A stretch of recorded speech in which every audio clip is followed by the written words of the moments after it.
Allah tidak menyebutkan apa penghalangnya sehingga tidak juga beriman dan tidak juga bertobat. Kenapa mereka tak mau beriman juga? Kenapa mereka tak mau tobat juga? Para ulama menyebutkan ada tiga pendapat ya. Yang pertama, tidak ada yang menghalangi mereka untuk beriman kecuali takdir Allah. Pendapat yang kedua mengatakan bahwa penghalangnya adalah karena mereka suka istihza, suka mengejek para nabi dengan ejekan dan tuduhan gila, majnun, yang tak waras, kena sihir, dan ejekan-ejekan yang lainnya, sehingga mereka tidak beriman dan justru mereka diazab karena ejekan-ejekan itu. Dan pendapat yang ketiga, penghalangnya adalah karena mereka suka menantang turunnya azab. Mana azab yang kalian janjikan wahai para nabi? Buktinya kita aman-aman aja. Nah itu tiga pendapat ulama tentang penghalang kenapa mereka tidak juga beriman dan tidak juga bertobat. Gitu kan? Di sini disebutkan wa ma mana'an nasa yu'minu. Apa sih yang menghalangi mereka untuk beriman? Irja'ahumul huda, padahal sudah datang kepada mereka petunjuk yang sangat jelas. Wa yastaghfiru rabbahum, dan apa yang menghalangi mereka untuk beristighfar, bertobat, memohon ampunan kepada Rabb mereka? Nggak disebutkan apa penghalangnya, gitu ya.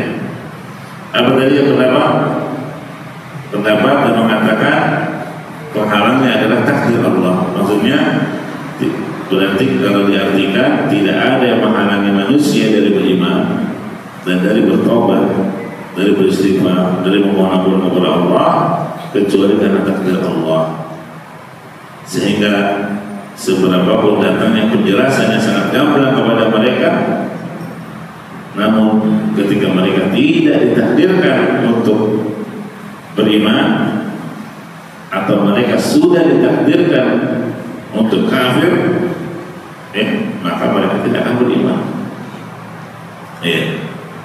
Ini seperti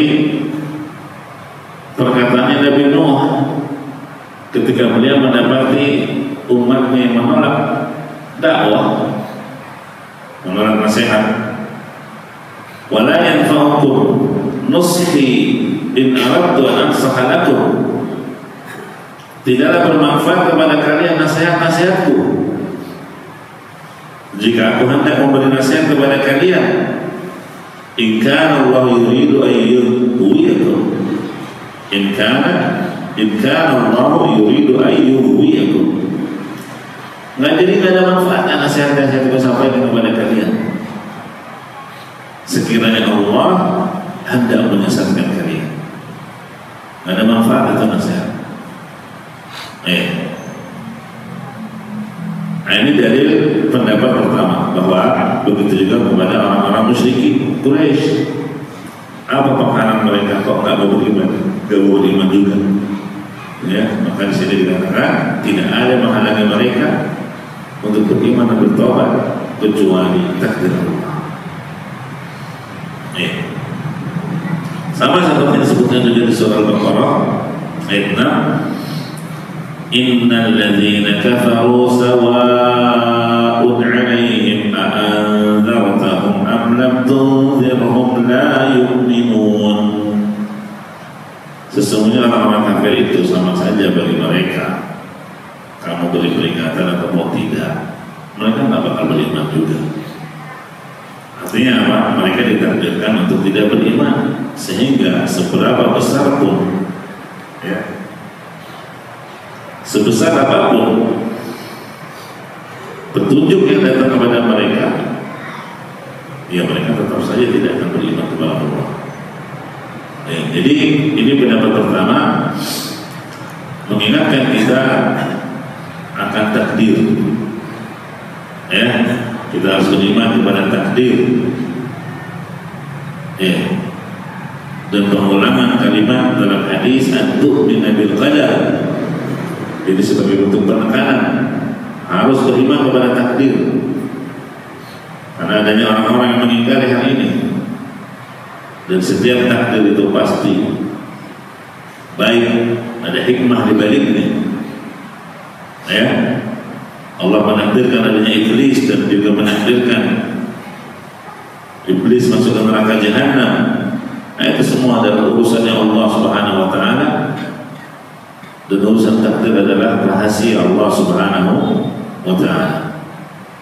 Yang jelas Allah tidak mungkin menzalimi hamba-Nya. Nah, ini pendapat pertama, bahwa tidak ada menghalangi manusia dari beriman dan dari bertobat kecuali karena takdir Allah. هذا صراط مستقيم